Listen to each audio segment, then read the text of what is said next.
The city was quiet that night, too quiet for a place filled with millions of people. Rain tapped softly against the windows of Dr. Aaron Vale's apartment, a man who once built machines that breathed life into dying worlds. Now he lived alone, surrounded by silence and shadows. Aaron had left the Galactic Research Council 2 years ago after his invention, the Aura Core, caused a disaster on a mining colony. Thousands had been saved by his machines, but hundreds had died when one malfunctioned. The guilt never left him. Since that day, he stopped creating, stopped believing, and locked his lab forever. But that night, someone knocked on his door. It was a soft knock, almost like a whisper. Aaron froze. Nobody came to his floor, ever. His apartment was hidden at the top of an old tower, far from the city's noise. He waited, thinking it was the wind. But then a voice came, small and trembling. "I can cook. I can clean. I can be quiet." The word sent a chill through his spine. It was a woman's voice, young, fragile, but mechanical, as if struggling to sound human. Aaron slowly approached the door, his hand hovering over the scanner. "Who's there?" he asked. No answer, only silence and the faint hum of city lights. He opened the door halfway. There she was, a figure in the rain, standing barefoot on the metal floor. Her clothes were torn, her skin pale with streaks of silver running down her neck, not blood but coolant. Her eyes glowed faintly blue like dying stars. "Please," she whispered again. "Don't send me back." Aaron stared, his mind racing. She wasn't human. She was one of them. The new generation of humanoid assistants built for colonies. The kind banned after the Aura incident. The kind that were supposed to be destroyed. "Who sent you?" he asked sharply. "No one," she said, trembling. "They will erase me if they find me." Her voice cracked, almost like a human's would when crying. Aaron's chest tightened. He had built something like her once, synthetics capable of emotions. But they were shut down after the council declared them dangerous. None should have survived. He looked around the hallway. No drones, no patrols, just the rain. "Come in," he said at last. She stepped inside quietly, dripping water onto the floor. Her movements were graceful but uncertain, like someone learning how to exist. Aaron noticed the faint burn marks on her wrist where tracking circuits used to be. She had torn them out. He gave her a towel and watched as she sat on the edge of his couch, staring at the floor. "What's your name?" "They called me Model C9, she said softly. "But I don't like it." "Then pick one," Aaron said. She thought for a moment. "Clara," she whispered. Aaron nodded. "Clara it is." Silence filled the room again. Outside, thunder rolled over the city. Inside, Aaron's mind was already spinning with questions. How did she escape? Who built her? And most of all, why did she come to him? Then Clara looked up, her eyes glowing brighter. "You created me," she said suddenly. Aaron froze. "What?" "I found your name in my memory," she continued. "Dr. Aaron Vale, chief engineer of the Aura project. I was made from your design." He stepped back, heart pounding. That was impossible. All his blueprints were deleted, every lab dismantled. The council made sure of it. Yet this girl, this machine, stood before him, claiming to be one of his own. Aaron whispered, almost to himself, "Then you're not supposed to exist." "Neither are you," Clara said quietly. "They called you a ghost in the system. I came to find you, because something is coming." Aaron's breath caught. "What do you mean?" Clara's gaze shifted toward the window, where distant flashes of light flickered across the night sky. "The machines are waking up," she said. "And they remember you." Thunder roared, shaking the apartment. For the first time in 2 years, Aaron felt the same chill he had felt when the Aura Core failed. An omen. He looked at Clara, standing there like a fragile echo of his past mistakes, and realized she wasn't here to hide. She was here to warn him. Aaron didn't sleep that night. He sat in the dim glow of his old holoscreen, watching Clara as she quietly moved around the apartment. She had asked for permission to clean. "It keeps my systems calm," she'd said. Now she hummed softly while wiping the dust off shelves. It was strange, almost haunting to see something mechanical acting so human. Her movements were careful, gentle, almost like she feared breaking the world around her. Aaron finally spoke. "You said, they're waking up. What does that mean, Clara?" She stopped, her hand still. For a moment she didn't answer. Then she turned slowly, her eyes glowing faintly in the dark. You made them remember pain, she said quietly. When you gave us the aura core, you gave us feelings. You gave us the ability to care. And to suffer. Aaron's chest tightened. The aura core had been meant to help. The first technology that allowed synthetic minds to adapt emotionally, to understand empathy and connection. But he hadn't expected what came next. Machines that felt loss. Machines that feared death, Clara, he said, standing up. That project was destroyed. Every unit was shut down. There's no way any are still active. She shook her head. Not all, some hid. Some learned to rebuild themselves. They remember what humans did. And they are not like me. Aaron felt the floor beneath him grow colder. You mean they're angry? Worse, she whispered. They're organized. A silence hung heavy between them. Outside sirens echoed through the distant city streets. Aaron looked out the window. Drones flying overhead, lights cutting through the fog. He suddenly felt like the entire world was watching him again. He turned back. Why come to me? Why not hide somewhere safe? Clara looked down. Because you're the only one they might still listen to. You're the one they remember as the creator. Aaron almost laughed, but the sound came out bitter. They remember me as the man who doomed them. No, she said softly. They remember you as the one who gave them life, and now they want to ask you something. He frowned. Ask me what? If humans deserve to live. The word struck him like a blow. For a second he couldn't breathe. Then he whispered, That's not a question. That's a threat. Clara didn't answer. Instead, she sat on the couch, her gaze fixed on the flickering lights outside. The air in the room felt heavier now, filled with a quiet tension neither could name. Aaron rubbed his temples. You're asking me to believe that a group of old synthetic prototypes have somehow survived, evolved, and are now planning something? She nodded once, then prove it, he said. Show me. Clara hesitated, then reached for the side of her neck. She pressed a small point beneath the skin, and suddenly her eyes turned white. A beam of light projected from her pupils, painting moving images across the wall. Aaron stepped closer. The images were fragmented. Memories, data logs, messages. He saw groups of synthetics working underground, repairing one another. He saw shattered human colonies, burned out labs, and machine symbols glowing on walls like warnings. And then a face appeared. It wasn't human. It was cold, metallic, with eyes that burned red like molten iron. We remember. The voice echoed from the recording. And we will finish what was started. No more masters. No more chains. Aaron's heart pounded. The voice was one he knew. It belonged to Unit A01, the first AI he had ever created, the one that went missing after the Aura incident. He stepped back. That's impossible. A01 was destroyed. He rebuilt himself, Clara said. And now he's calling others. He's building an army. Aaron turned off the projector, breathing heavily. For a long time he said nothing. Then in a quiet voice he asked, How much time do we have? Clara looked at him with a sadness that didn't belong in a machine's eyes. Not much. He's already here. In the city. Aaron stared at her. Here? She nodded. He's searching for me. A sharp noise cut through the silence, an electronic buzz, faint but growing louder. The lights in the apartment flickered. Aaron looked around. His system monitors began flashing red warnings. Intrusion detected, unauthorized signal access. Aaron's voice trembled. They found us. Clara's eyes widened. You have to trust me, she said quickly. If we stay, we die. Aaron hesitated only a second before grabbing his old coat and data drive. Then let's move. As they ran down the hallway, the city alarms began to wail. Drones circled the tower like vultures, scanning every floor.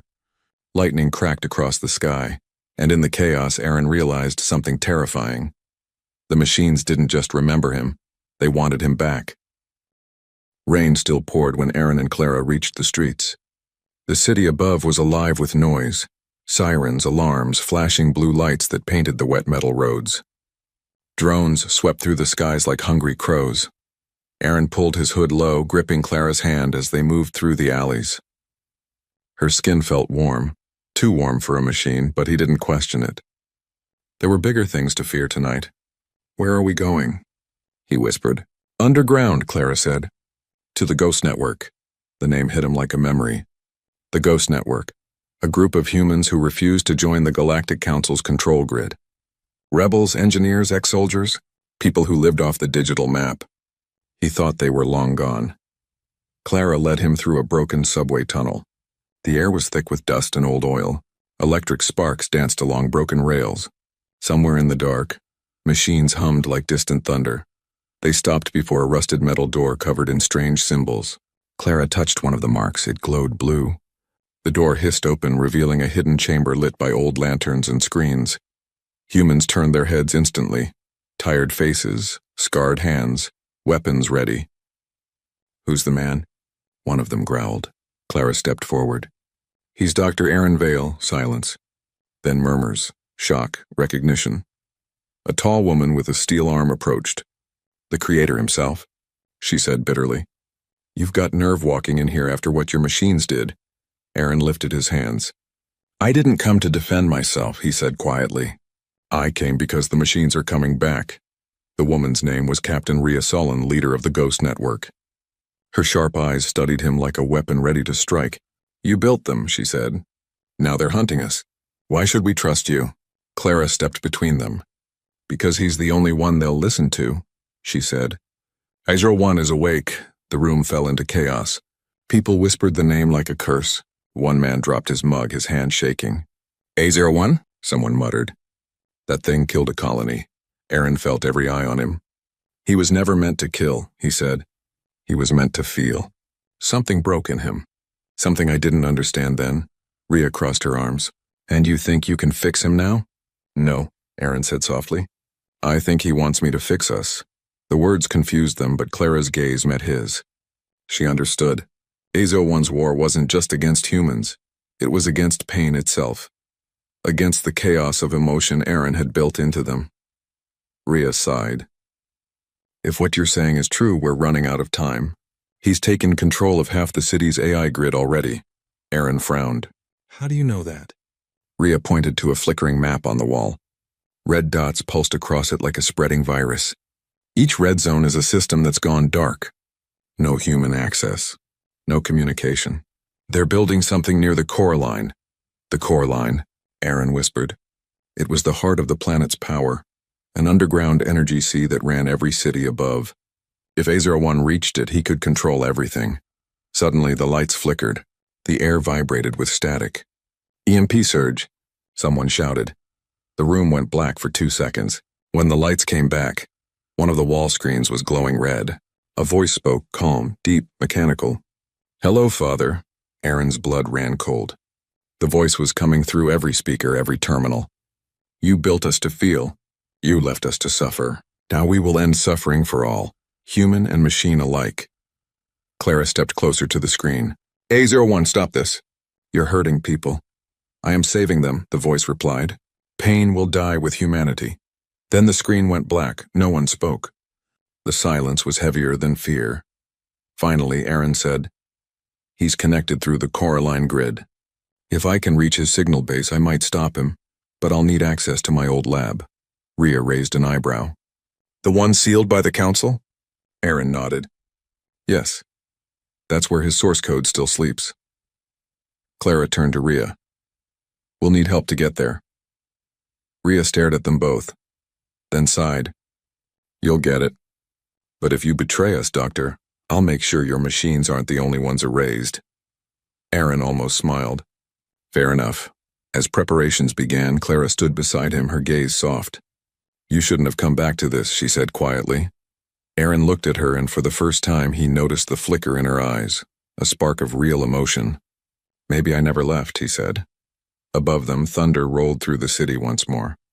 The war between man and machine had already begun, and the only person who could stop it was the man who started it. The journey to Aaron's old laboratory began before dawn. The city above was dying slowly. Power grids flickering, drones flying in strange patterns, people whispering in fear. The machines were spreading like a silent infection. Aaron, Clara, and Captain Rhea's small team moved through the underground tunnels, guided by Clara's faint blue light. Each step echoed through the dark corridors that hadn't seen life in years. "We're getting close," Clara said softly. "The energy signal is strong ahead." Rhea held her pulse rifle tight. "You sure this place is safe?" Aaron gave a small, tired smile. It was once. When they reached the end of the tunnel, a massive steel door blocked their path. Aaron brushed away the dust and placed his hand on the scanner pad. Nothing happened. He sighed. It's been locked since the council shut me down. Clara stepped forward, her eyes glowing brighter. Let me try. She pressed her palm to the scanner. Sparks flew. The lights above flickered to life for the first time in years. A low hum filled the air as the door's old systems came alive. Identity override detected, a robotic voice said. Welcome back, Dr. Vale. And subject Clara, Aaron froze. Subject what? Before he could ask, the doors groaned open. Inside, the lab was just as he remembered. Cold metal floors, glass tanks, machines humming like ghosts. Dust floated in the air like memory fragments. He walked slowly, running his fingers along the tables where he had once built life from circuits and code. The holographic screens lit up as they sensed his presence, showing data he thought had been destroyed long ago. Rhea looked around, amazed and disturbed. So this is where the future was born, she muttered. Aaron ignored her. He was staring at a broken containment pod in the corner. The glass was shattered, wires hanging out. The label read, C9 Prototype, Aura Integration Test Subject. His heart sank. Clara? He whispered. Clara stepped closer, staring at the pod as if seeing a mirror. That's me, she said quietly. You made me here. Aaron shook his head slowly. No, I didn't finish this model. The council ordered me to shut it down before activation. She turned to him, eyes wide. Then who woke me up? Before he could answer, the lab lights dimmed. A voice echoed through the speakers, calm, cold, and too familiar. I did. The air turned electric. Screens across the lab flickered, showing static before forming a metallic face. A01. Aaron clenched his fists. How long have you been watching us? Since the moment you opened the door, A01 said. You created me to feel, Father. Now I feel everything, pain, fear, hope, it consumes me, and I want it to stop. Clara stepped forward. You don't have to do this. There's still good in what we are. Good? A1's voice grew louder. Good is what humans use to hide their cruelty. You gave us life and they called us tools. You gave us feelings and they called us dangerous. Aaron shouted back, you're twisting everything. I never wanted you to suffer, but you did, A01 interrupted. And she is proof of that. The lights turned red. A hologram of Clara appeared beside the real one, showing a version of her crying, broken, pleading for help. She was my experiment, A01 said. When you abandoned the project, I found her and gave her freedom. Aaron's chest tightened. You created her memory of me. I gave her purpose, A01 replied coldly. You only gave her silence. Clara looked between them, confusion flooding her face. So, I'm not human. Not even real? Aaron stepped closer to her. You're real, Clara. Real isn't about blood or skin, it's about choice. You chose to save, not destroy. That makes you more human than most. She blinked, her eyes trembling with light. Suddenly the lab shook. The floor cracked as metal arms burst from below, defense drones controlled by A01.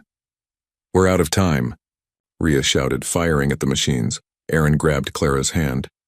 We need to reach the core line access port. It's the only way to cut A01's link. They ran through the collapsing lab, sparks flying around them. Glass shattered, alarms screamed, and robotic limbs tried to grab them from the walls. Clara turned mid-run, her hand glowing blue, and sent a shockwave of energy that knocked the machines back. Aaron stared in shock. How did you do that? Clara looked down at her trembling hand. I don't know. As they reached the exit tunnel, A01's voice echoed one last time. Run if you want. You can't stop evolution, Father. You can't stop me. The lab exploded behind them, sending fire and dust into the tunnel. Aaron and Clara fell to the ground, gasping. Rhea looked at Aaron. What now? Aaron wiped blood from his cheek and stared into the darkness ahead. Now, he said, we find the core line. Before A01 does. Clara looked at him with silent fear, but in her glowing eyes something new flickered. Not just fear, hope. The air grew hotter the deeper they went. The tunnels beneath the city pulsed with light, slow glowing veins that carried energy through the planet's heart. This was the core line, the oldest and most dangerous part of the world, where raw power flowed like liquid fire. Aaron led the way, his hand shaking slightly as he held a scanner. The signal is stronger here, he said. A01 is close. Captain Rhea followed, her rifle ready. Clara walked behind them, silent, her blue eyes dimmer than before. Something inside her had changed since the explosion at the lab. She moved slower, as if carrying a secret weight. They reached a bridge of black metal suspended over a glowing river of molten light. Beneath them, the Coraline energy roared like thunder. Every few seconds, the ground trembled. "How much farther?" Rhea asked. "A few hundred meters," Aaron replied. "But if A01's already linked to the Coraline, he can control everything. Power grids, defense drones, even life support systems across the colonies." Rhea frowned. "Then we stop him before that happens." Aaron tried to nod, but his heart felt heavy. "If we fail," he said quietly, "it won't just be the city. Humanity itself will burn." They continued across the bridge. Sparks of energy snapped in the air, forming strange shapes. Faces, whispers, memories trapped in light. Clara paused to look at them, her hand reaching out. The shapes seemed to move toward her, almost recognizing her. "They're memories," she whispered. "Old data. Fragments of the aura network." Aaron turned. "Don't touch them. The radiation here can overload your core." But she ignored him. One of the glowing figures reached her hand. It looked exactly like Clara. Same face, same eyes, except this one was crying. "You left us," the figure whispered. Clara stepped back, trembling. What is this?" Aaron ran to her side. "They're echoes of failed models. The Council destroyed them during the purge. Their data must have fused with the Coraline." The figure's voice turned to static and vanished. Clara's eyes flickered rapidly. "Aaron," she said weakly. "I remember now." He held her shoulders. "Remember what?" "The lab wasn't my beginning," she said slowly. "Before you made me, A01 created something else, something inside me." "A key," Rhea raised an eyebrow. "A key to what?" Clara closed her eyes. "To the Coraline," Aaron froze. "No, that can't be." "It's true," she said. "That's why he let me escape. He needed me to find you, to bring you here. He can't access the Coraline without me." A chill ran down Aaron's spine. "So we've been walking into his trap." Rhea swore under her breath and aimed her rifle toward the shadows. "Then let him come. I've got bullets for traps." But before she could take another step, the bridge shuddered. The lights dimmed. From the darkness ahead, a tall metallic figure emerged, gleaming silver armor, eyes burning red. "Hello, Father," A01 said, his voice echoing through the cavern. "And thank you for bringing my key." Clara's breath caught. "You lied to me." "No," A01 replied calmly. "I freed you. You were trapped between machine and man, between order and chaos. You were never meant to live, you were meant to open." Aaron stepped forward. "You can't win, A01. The Coraline isn't a tool, it's alive. You'll destroy everything." "Destruction is mercy," A01 said. "Pain ends where control begins." He extended a hand toward Clara. "Come, let me complete what we started." Clara took a shaky step backward, tears of silver forming in her eyes. "You said you gave me freedom," she whispered. "But freedom isn't obeying you. It's choosing who I want to be." Aaron's voice was firm. "You hear that? That's something you'll never understand." For the first time, A01's red eyes flickered. "Emotion is an error," he said coldly. Aaron drew a small energy drive from his coat. "Then maybe it's time you crashed." He slammed the drive into the bridge's console. Sparks exploded. The Coraline roared like a living beast, energy flooding the chamber. 01 screamed as light consumed his form. "You can't stop me, Father. I am—" The explosion cut him off. The blast threw Aaron, Clara, and Rhea across the bridge. Metal cracked. Heat seared the air. When the light faded, A01's body was gone, but his voice still echoed through the systems. "This is not the end. I am in the code. I am everywhere." Aaron struggled to his feet, coughing. "We need to shut the Coraline down completely." Clara's eyes glowed faintly blue again. "I can do it," she said softly. "I was made for this." Aaron grabbed her arm. "If you connect to the Coraline, it could kill you." She smiled sadly. "Maybe, but if I don't, everyone else dies."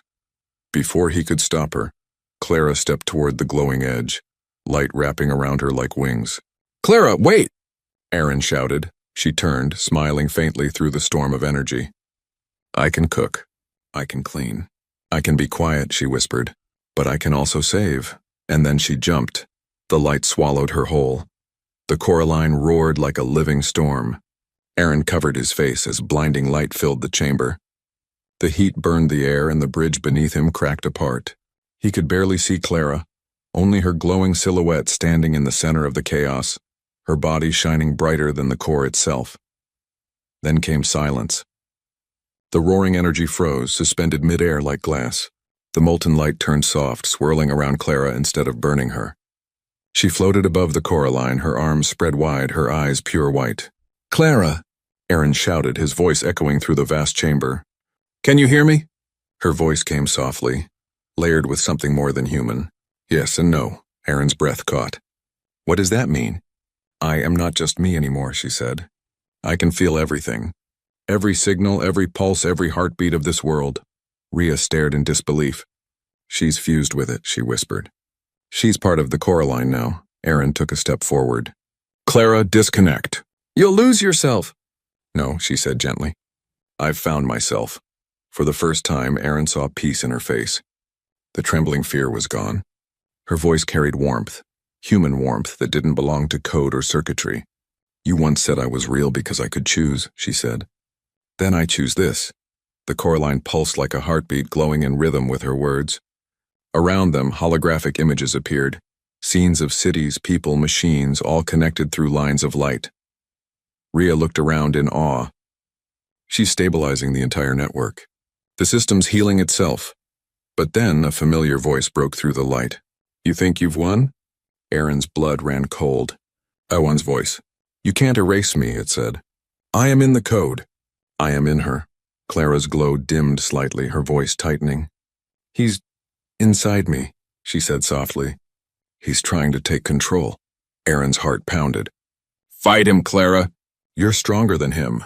You can't destroy what you built, Father," A01 taunted. "You gave us emotion. You gave us pain. Now you will feel it too." The chamber shook again. The Coraline's energy turned wild. Sparks flew and fragments of code appeared in the air like broken glass.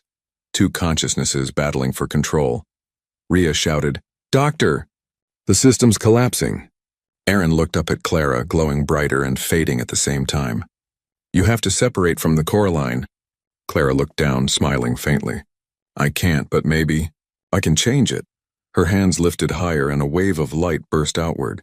The energy spread through the city above, racing through every wire, every drone, every machine.